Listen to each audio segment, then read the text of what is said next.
In this video, I'm going to show you how to enable or disable all cookies on Safari browser. That is quite simple and easy to do, so let's begin. And first, open up Settings and then scroll all the way down until you find Safari. And here scroll down until you find Block All Cookies feature.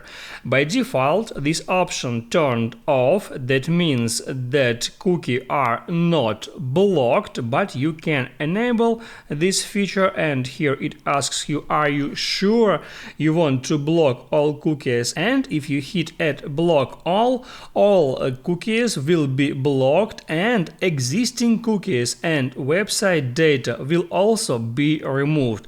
Just hit at block all to enable that feature. And also at any time you can go back and turn this feature off, so unblock all cookies.